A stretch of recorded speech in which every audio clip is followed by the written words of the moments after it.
Hey guys, it's your friendly neighborhood paramedic Christopher South here.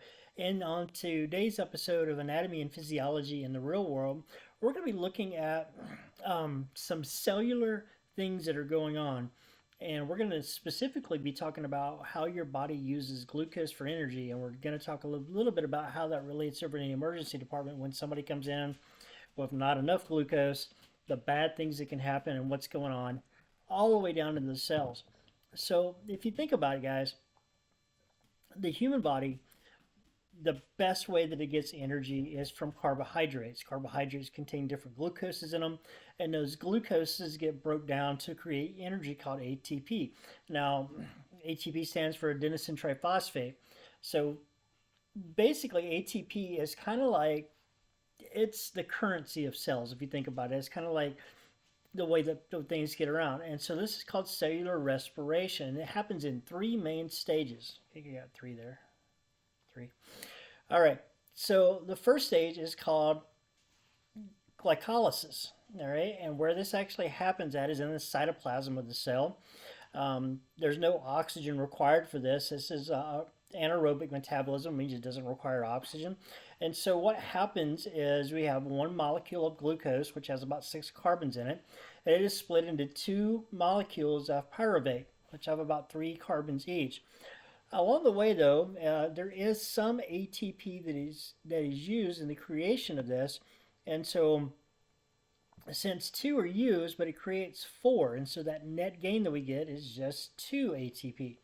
All right, and so it also produces 2 NADH, which is a high energy electron carrier that is also produced, and that's the first step, glycolysis.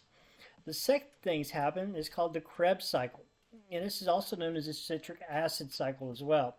And this happens in the mitochondrial matrix. Is oxygen required for this? Yes, this is aerobic metabolism. So remember we talked about how that pyruvate is converted into acetylcholine, which enters the cycle through a series of different enzymes. All right, those carbons are released as carbon dioxide, CO2, and there's more of those energy carriers that are made through this process. We have 3 NADH, we have 1 FADH2, and 1 adenosine triphosphate. So we don't get as much ATP out of the Krebs cycle as we need. All right, so we get this twice per glucose. The big thing that actually happens in the inner membrane of the mitochondria. And you probably remember from earlier stuff that we've talked about, the mitochondria is the powerhouse of the cell. And pretty much anything you take in biology, you're going to learn over and over again that the mitochondria is the powerhouse of the cell. And this happens in the final step, which is called electron transport chain, or ETC. All right. Again, this happens in that inside of the mitochondria. And again, it is also oxygen required. All right. So it is of course, aerobic metabolism. So what happens is NADH and FADH2 donate their high energy electrons to the chain. It donates, it grabs a hold of it. As electrons move down the chain, energy punts hydrogen ions across the membrane, creating a gradient, just like that. The hydrogen ions flow back through the ATP synthesis, which uses that energy to make ATP, which is what we want because ATP is that energy you're looking for. And this process is known as chemosmosis. At the end, electrons combine with oxygen and hydrogen to form H2O. And the reason that you can know this is happening in your body is when you breathe out. Remember that you're breathing in oxygen, you're also breathing out carbon dioxide, and with that carbon dioxide is some of that water that is developed in the form of water vapor, but we also get that is excreted out of your body. And with that, it has a net gain of between 32 to 34 ATP, adenosine triphosphate, and that's the final yield that we're looking for. So let's talk about why this is important. So we have a person who comes into the emergency department and they're hypoglycemic. Hypoglycemia essentially means that there's not enough glucose in the blood. There's not enough energy that's available. So if there's not enough glucose, we don't have enough glucose to create that ATP, and that means we don't have enough energy.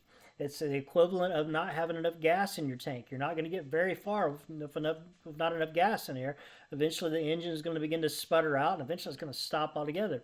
And this can happen depending on the severity of hypoglycemia. In hypoglycemia, for example, the first thing that the patient may begin to experience is shakiness.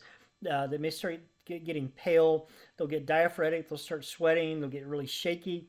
And eventually, if it's not corrected and the body continues to lose um, that energy, they'll start to become bradycardic, hypotensive. They'll eventually start having altered mental status, which can lead over into coma. And if it still isn't corrected, we'll have seizures. And finally, one of the big things that can happen is cardiac arrest. As you got to remember, the heart runs off of energy, and if there's not enough energy there, it will eventually suffer and not be able to work. And one of the other things that can happen with this is during all this stuff taking place within the cells, is we can have a net loss of potassium. And remember, potassium is very important. We talked about in cardiology the sodium potassium pump. If we don't have that, then we can start to see an arrhythmias, and some of those arrhythmias can be death producers, including ventricular fibrillation and ventricular tachycardia.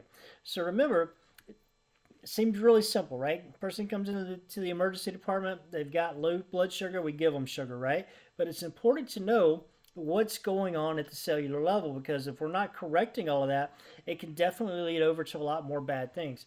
So I hope you guys understand this a little bit. If not, I can tell you which book I got it out of, and I hope this video helps. Have a great day. Bye-bye.